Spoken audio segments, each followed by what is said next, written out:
A Lei de Responsabilidade Fiscal veta a transferência de recursos estaduais e federais para os municípios que estejam inadimplentes na prestação de contas dessas verbas, ou que a inadimplência seja o descumprimento de obrigações pelas prefeituras.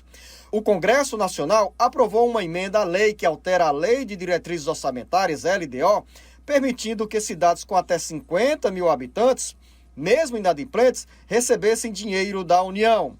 O presidente Jair Bolsonaro vetou o texto, que é considerado estímulo ao descumprimento de leis que disciplinam a moralidade na gestão dos recursos públicos. Quem chega com mais informações é o repórter Carlos Alberto. O veto do presidente Jair Bolsonaro a um artigo da Lei 14.143, que altera a Lei de Diretrizes Orçamentárias LDO de 2021, gerou frustração para gestores municipais.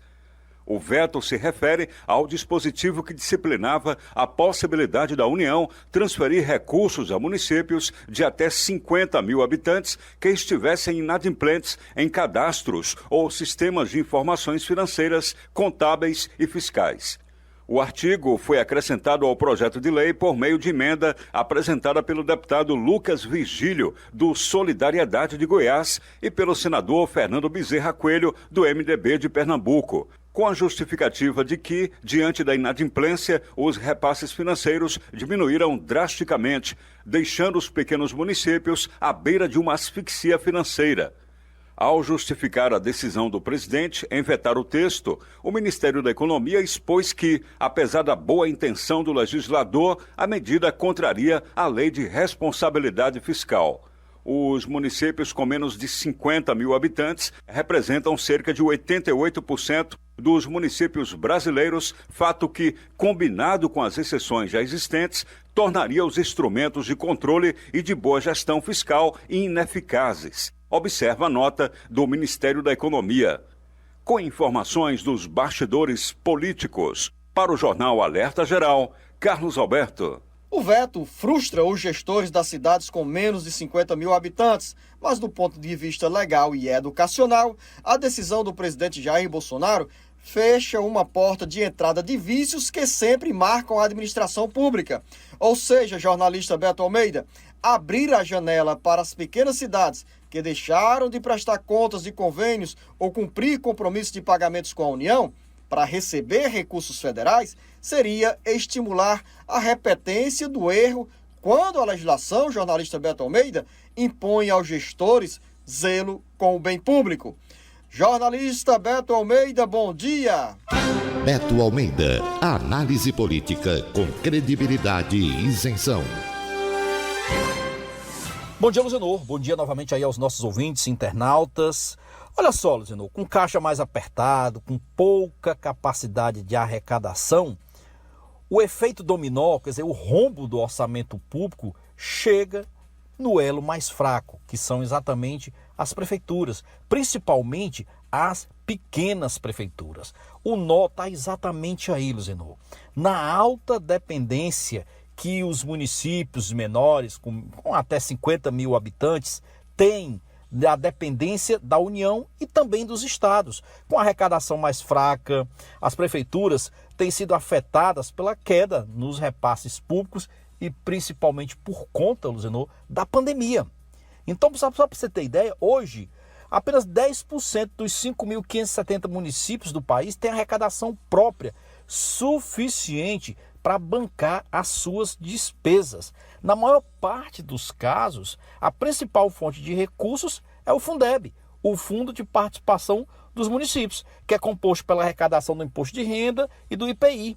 E qualquer corte que vem aí você já imagina o estrago que isso causa na vida dos prefeitos. Com essa decisão do presidente Bolsonaro de impor esse veto aos municípios, de repasse de verba para os municípios inadimplentes de até 50 mil habitantes, do ponto de vista fiscal, legal, não tem dúvida, ele está se baseando na lei, é orientado aí pelo ministro da Economia. Agora, tem que avaliar também o que isso significa para os municípios num ano complicado como foi o de 2020 e como está sendo esse de 2021. Quer dizer, já vem numa sequência. Então, na realidade, esses repasses financeiros diminuindo de forma drástica, porque tem muita prefeitura realmente inadimplente, é como diz aí o deputado Lucas Virgílio, vai ser uma verdadeira asfixia financeira para as prefeituras. O governo está certo do ponto de vista fiscal? Está. É uma lição? É muito árduo, eu acho, sabe? Eu tinha que dar uma flexibilizada para entender exatamente o atual momento econômico que estas prefeituras como um todo e o país como um todo vive. Vamos nos preparar, principalmente porque quando a gente está falando aqui, Luzenor, é um número enorme, quer dizer, é uma medida que afeta um número enorme de municípios, porque a maioria desses municípios, todos aqui pelo país, e não é só aqui no estado do Ceará, tem até 50 mil habitantes, serão atingidos duramente. As eleições de 2022 estão na agenda diária dos partidos e das lideranças políticas nacionais. E nesse cenário, o PSDB tem agitação interna após o surgimento do nome do senador Tasso Gereissati como pré-candidato à presidência da República. Sátiro Salles. O governador de São Paulo, João Dória, que surgiu como primeiro pré-candidato do PSDB à presidência da República, reagiu ao surgimento do nome de Tasso Gereissati como opção para a união dos partidos do centro na corrida pelo Palácio do Planalto.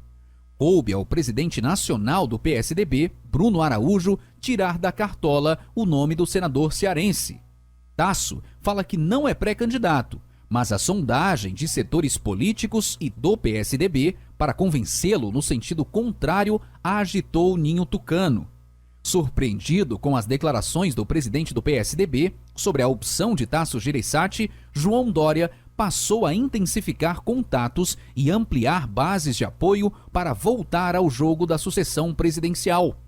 Uma reportagem do jornal Estado de São Paulo, edição desta quinta-feira, revela que João Dória montou um núcleo de trabalho para articular a disputa de 2022. Uma das reações dos aliados de Dória nasceu com uma declaração do presidente regional do PSDB de São Paulo, Marco Vignoli. Tasso é um quadro importante e bem-vindo, mas estamos preparados para as prévias e trabalhando. Embora tenha dito que não é pré-candidato nem candidato, Tasso pode ser convencido a aceitar o desafio da candidatura presidencial se o PSDB estiver unido para apoiá-lo. Se me apresentarem como alternativa, é uma coisa para amadurecer, mas não me sinto como candidato, disse o senador cearense em entrevista à Globo News. Outros 2 pré-candidatos, além de João Dória e Tasso Gereissati, surgem no PSDB. O governador do Rio Grande do Sul, Eduardo Leite, e o ex-prefeito de Manaus, Arthur Virgílio.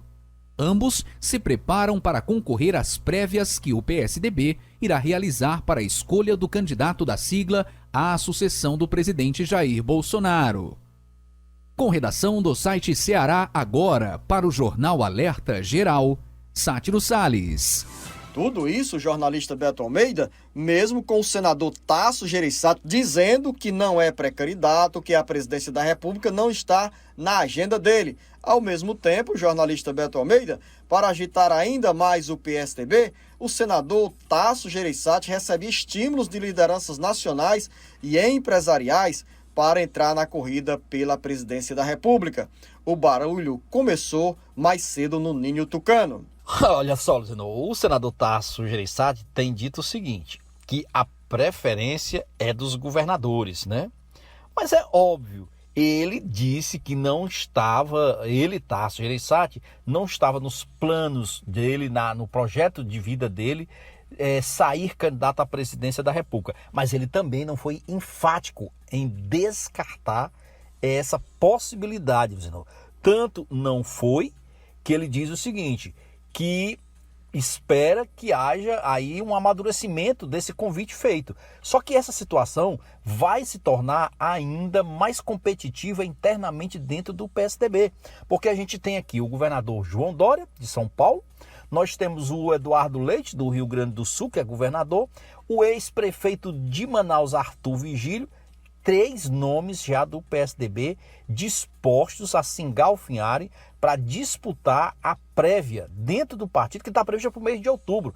E o senador já disse, o senador Tasso Gereissati já disse o seguinte, não entra em prévia.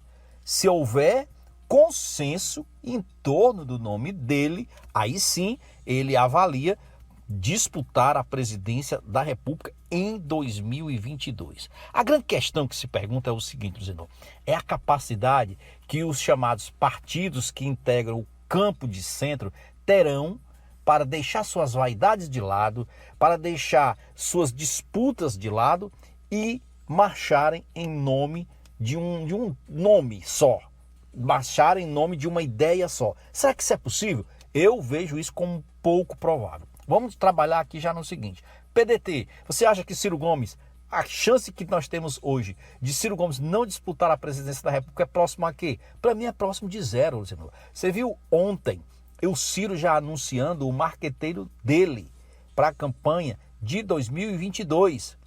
É o João Santana, exatamente aquele que fez a campanha do Lula, fez a campanha da Dilma, chegou inclusive a ser preso na Lava Jato, foi liberado, mas ali é um aceno do Ciro dizendo o seguinte, que o PDT está decidido. É o único, aliás, até agora, fora Bolsonaro, que naturalmente é o natural de sair concorrente, mas dos demais no campo da oposição, é o único declaradamente candidato a presidente. Então, você imagina o seguinte, que só aí o Ciro pode se enquadrar dentro desse campo, o campo de centro-esquerda. Mas nós temos que ver que quanto mais candidaturas pulverizadas, maior o avanço que nós vamos ter, vamos dizer o seguinte, na disputa polarizada entre Bolsonaro de um lado e um candidato do PT que tende a ser o ex-presidente Lula. Então o PSDB, ele está, hoje eu diria assim, num outro cenário seria algo muito bom. Você dizer que tem 4 bons nomes, Tasso, Dória, Leite e o Arthur Vigílio. Na prática, isso significa que o partido vai ter que chegar a um consenso para ver se consegue realmente unificar interesses, unificar projetos e, quem sabe, até atrair outras siglas partidárias.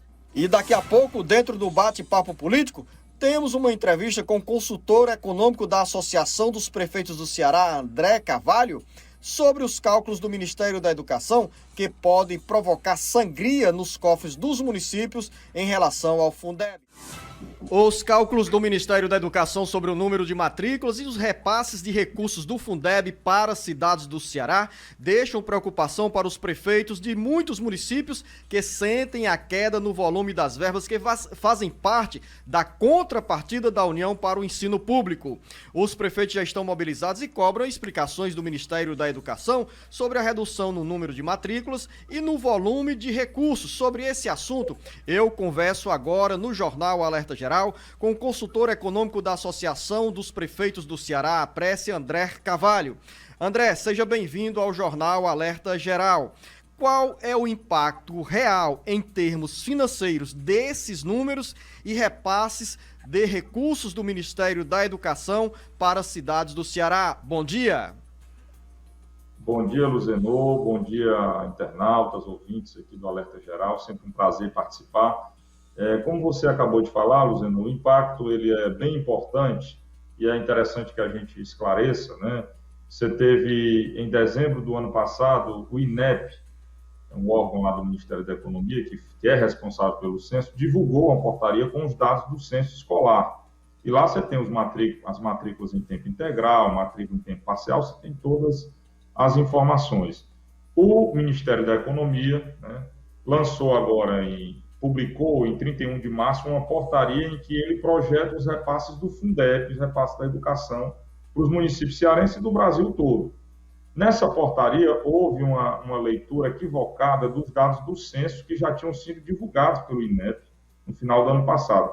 Em função dessa leitura, a nosso ver equivocada, né, houve uma projeção de receitas do Fundeb para os municípios bem a menor. Os municípios cearenses foram bem afetados, os municípios também do Maranhão, e esse valor poderia chegar a ser na ordem de 215 milhões para o conjunto de municípios cearenses, né?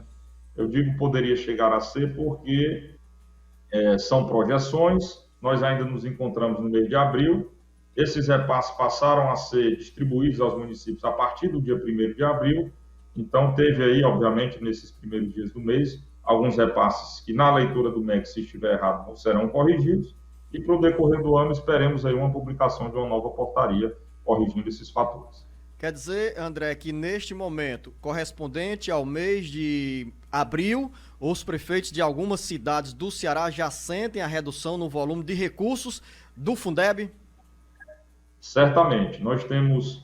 Vou dar aqui alguns exemplos pontuais, tá, Luziano? Importante a gente colocar. A capital Fortaleza está com o cômputo de aproximadamente 80 mil matrículas a menor em tempo integral. Não é que os alunos sumiram, não é isso.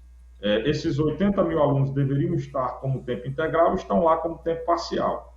Como o Fundeb ele pondera, ele dá um repasse a maior para a matrícula em tempo integral, obviamente, né, esses municípios que estão experimentando esses erros estão recebendo a menor. E aí você tem vários casos. Você tem casos de municípios cearenses de 40 mil habitantes aí que tiveram 3 mil matrículas a menor computadas em tempo integral e são municípios que dependem muito aí de transferências. Você tem vários casos aí no Ceará, no Maranhão. Enfim, são 695 mil matrículas a nível nacional e aproximadamente 200 mil no Ceará, mais umas 115 mil no Maranhão. Ceará e Maranhão concentram a metade na nossa leitura, desse equívoco, né, dessa divulgação dos dados.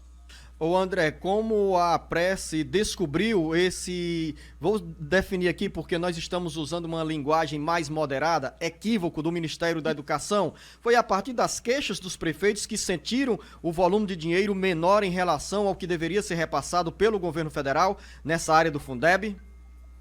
Luziano, existe uma prática anual que todos os secretários de educação do Brasil, o Ceará é um estado de vanguarda em gestão, é bom que a gente reconheça isso.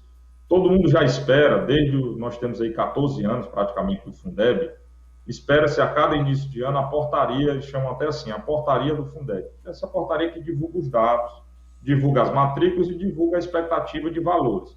Para o ano de 2021, extraordinariamente, em função de estarmos inaugurando um novo Fundeb, essa portaria já estava dita que ia sair até o final de março.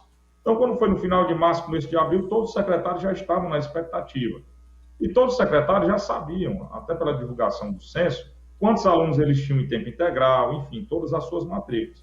Quando sai a portaria, independentemente de ter tido ou não repasse, eles já checam lá na portaria, olha, será que essa minha matrícula está realmente com a quantidade correta? E aí, para espanto de vários municípios com 3 mil matrículas em tempo integral, se depararam lá com 0 matrícula em tempo integral pela portaria divulgada no dia 31 de março. Então, antes mesmo de começarem a sentir os repasses, já as entidades, no caso, aqui faça-se justiça, né? Tanto a Undime, União de Dirigentes Municipais de Educação do Estado do Ceará, presidida pela secretária Luiz Aurélia de Crateús, quanto a Prece, foram as duas entidades muito demandadas pelos municípios, pelos secretários, pelos prefeitos, exatamente alertando para essa situação, e as duas entidades de imediato tomaram aí suas medidas, a Brasília, né, aos ministérios, né, da Economia, Educação, também a CNM, para que a gente pudesse, de maneira mais ágil, obter a resposta e a correção dessa situação. Nós estamos conversando no Jornal Alerta Geral com o consultor econômico da Associação dos Prefeitos do Ceará, André Carvalho. Esse tema que gera apreensão entre os prefeitos, entre os secretários municipais, que é esse equívoco do Ministério da Educação em relação ao número de matrículas das escolas municipais e também o repasse dos recursos do Fundeb. Afinal, para você, ouvinte internauta, quanto maior o número de alunos matriculados, maior é o volume de recursos que cada município vai receber da contrapartida da União, no caso do Fundeb. Agora, uma curiosidade que me chega aqui, doutor André Carvalho, quando nós falamos sobre o número de matrículas, isso tem implicação exclusivamente na área da educação ou pode ter também um desdobramento do ponto de vista até negativo para os municípios que apresentam menor número de matrículas na rede municipal de ensino? Bom, como se trata de educação, o impacto direto é na educação, Luziano. Mas vejamos um impacto bem interessante e muito boa a sua pergunta. O Fundeb hoje se trata, embora seja uma verba vinculada para a educação, se trata da maior receita que o município tem dentre todas as receitas. Eu estou falando do município médio, do município interior, dos 90% menores municípios do estado do Ceará. Você tem ali Fundeb, até mesmo à frente do próprio FPM, né, como em termos de importância financeira. Quando você tem, na sua maior componente de receita, que é o Fundeb, uma redução de valor, você vai ter impacto, Luciano, nos indicadores da Lei de Responsabilidade Fiscal, tá? Porque aí o seu índice de despesa de pessoal, que já é muito aqui, os municípios que dependem de transferências federais, estaduais, já sofrem bastante com isso, né? Já estão extrapolados nos seus índices de pessoal, com a receita menor, e esse seria o caso, né, do Fundeb, obviamente vai ter um reflexo aí também no cumprimento desse índice, que é tão importante e tão vigiado aí pelos órgãos de controle do Tribunal de Contas. E para finalizar essa nossa conversa, doutor André Carvalho, a última pergunta. As entidades como a Prece, como as associações que congregam os secretários municipais da área de educação já estão mobilizadas com a Confederação Nacional dos Municípios para o Ministério da Educação corrigir o que nesse primeiro momento estamos definindo como equívoco? Exato. Obviamente, as entidades municipalistas, elas têm que, nessas situações, elas têm que dar as mãos, né? Então, tanto a Prece quanto a Undime, em ofício conjunto, procuraram a CNM, por tentar, obviamente, a CNM está em Brasília, está em diálogo constante lá com os ministérios, com o governo, para tentar acelerar essa correção, mas também, não apenas a Prece e a Undime procuraram a CNM, procuraram também os ministérios afins, são os ministérios responsáveis pela publicação da portaria interministerial do Fundeb, né? Procuraram os ministérios, procuraram, obviamente, os parlamentares, né, para que pudesse acelerar. É importante que se diga que isso é apenas, essa correção, digamos assim, depende apenas de um ato administrativo do Executivo Federal, lançar uma portaria. É óbvio que esse ato, em função dessa divulgação, a nosso ver, divulgação equivocada, ele vai mexer aí com a estrutura financeira de vários estados. Você veja, Luciano, que são 10 estados que recebem, e para esse ano 11 previstos que recebem complementação da União para o Fundeb. Existe um valor por aluno anual nacionalmente divulgado, que veio nessa portaria, que deverá ser modificado, porque pelo próprio contexto, pelo próprio definição, valor por aluno é a receita sobre a quantidade de alunos. Se eu previ uma quantidade de alunos que não contou com quantidade de tempo integral corretamente, essa quantidade vai aumentar e a tendência desse valor por aluno é ser redivulgada menor. Então, isso vai gerar uma movimentação a nível de vários entes federativos do Brasil todo. O próprio governo do estado do Ceará, para citar um exemplo, também vai ter uma alteração da sua projeção, né? E outros municípios, outros governos aí desses estados, principalmente os estados do Norte e Nordeste que recebem complementação da União, serão afetados por essa situação de quebra de expectativa, a nosso ver, equivocada. Conversamos aqui no Jornal Alerta Geral com o consultor econômico da Associação dos Prefeitos do Ceará, a Prece, André Carvalho. André, eu agradeço a sua presença aqui no Jornal Alerta Geral com as informações importantes, não apenas para os prefeitos, para os secretários municipais de educação do Ceará, mas também para os pais e os estudantes que estão matriculados nas unidades de ensino dos municípios do Ceará. A você, o nosso muito obrigado e dizer de antemão que eu quero tê-lo aqui em outras oportunidades no Jornal Alerta Geral, para essas informações, para esse debate sobre assuntos tão importantes para os cearenses que passam pela Associação dos Prefeitos do Ceará, a Prece. A você, André, o nosso bom dia e o nosso muito obrigado. Meu bom dia a todos, mais uma vez agradecer, esses debates são sempre muito agradáveis e sempre muito produtivos para a população do estado do Ceará. Um abraço a todos. Jornalista Beto Almeida, você acompanhou essas informações do André Carvalho, que é consultor econômico da Associação dos Prefeitos do Ceará, mostrando que esse equívoco do Ministério da Educação nos cálculos sobre o número de matrículas e também na transferência de recursos como contrapartida da União na área do Fundeb, esses números, se prevalecerem, geram prejuízo sim aos municípios do Ceará. Sem a verba do Fundeb, Luciano, são exatamente os estados e as cidades que vão ter que custear essa diferença por conta desses erros registrados aí. E olha, a modalidade educacional que tem a maior diferença no número de alunos contabilizados de forma equivocada, né, pelo MEC é exatamente aquela do ensino integral. Ou seja, aqueles alunos que passam o dia todo na escola.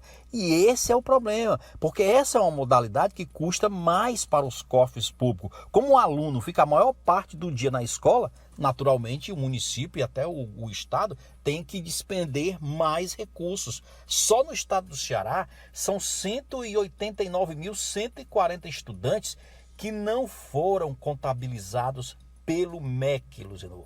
Alunos do ensino integral, tá? No ensino fundamental e também o fundamental e o médio. Isso significa dizer que esses alunos, nesse mês de abril, vão ter que ser custeados em parte pelos municípios e pelos estados, porque o MEC simplesmente fez os cálculos errados e não repassou o que deveria ter passado para o estado do Ceará. Nós estamos aqui nos referindo ao estado do Ceará, claro, porque nos diz respeito mais de perto, como se diz. Mas esse é um fato que interessa a todo o país. Não é só a nós, não, tá? Um estadozinho aqui, mesmo nosso, aqui na região Nordeste, o Maranhão, por exemplo, tem também mais de 115 mil alunos do ensino integral que também houve erro do MEC. O MEC disse que vai verificar se isso realmente aconteceu, mas não tem como duvidar, Luciano. Tá aí os dados, os levantamentos, esse trabalho maravilhoso aí feito pelo André Carvalho, feito pela Prece, feito pela Confederação Nacional dos Municípios. E olha, se você for observar, eu chamei aqui no começo do programa dizendo que o presidente Bolsonaro finalmente aprovou, aliás, sancionou, né, o orçamento da União de 2021, depois de um longo impasse, e deixou para fazer isso ontem à noite já, mais de 10 da noite, no último dia. E por que eu estou relacionando essa questão que nós estamos falando aqui do MEC com essa questão do orçamento? Porque lá o governo teve que fazer também cortes, Luciano. Corte significa dizer que, no geral, é menos dinheiro previsto no orçamento. E não foi coisa pouca não, Luciano. 19 bilhões e 800 milhões de reais foram vetados pelo presidente Bolsonaro para cumprir aquele teto de gastos e evitar, por exemplo, que houvesse o desrespeito à lei de responsabilidade fiscal. Então, corte por erro no MEC, repassando verba errada do Fundeb, corte no orçamento. Então, você imagina a dificuldade financeira que a gente já se pronuncia, é nesse aspecto que eu falo. Então, assim, o MEC tem que ser rápido, tem que ser ágil, porque a prefeitura não aguenta esse repuxão não, viu, Luciano? Jornalista Beto Almeida, você já está preparando as malas para embarcar, não de avião, mas pelas estradas do Ceará, caminho do Vale do Jaguaribe? Vamos encerrar por aqui o nosso bate-papo político nesta sexta-feira e convidar os nossos ouvintes e internautas para amanhã, a partir das 7 horas da manhã, pelo rádio e pela internet, tem o jornal Alerta Geral Especial sobre os caminhos da aposentadoria. Dei folga, dei férias ao Marcos Furlan. Ele deu graças a Deus para eu retornar. E estarei com o professor Paulo Bacelar, especialista na área do direito previdenciário, para falar com você e para você, ouvinte internauta, sobre muitos assuntos da área previdenciária. A você, ouvinte internauta, a você, jornalista Beto Almeida, o nosso grande abraço e uma boa sexta-feira. Olha só, Luciano, sexta-feira chegando, então aí um bom dia para todos vocês, para todos os nossos ouvintes, um ótimo final de semana. Segunda-feira, anota aí, nós estaremos aqui com o Alerta Geral. Bom dia. O Ceará inteiro ligado através da informação. Alerta Geral.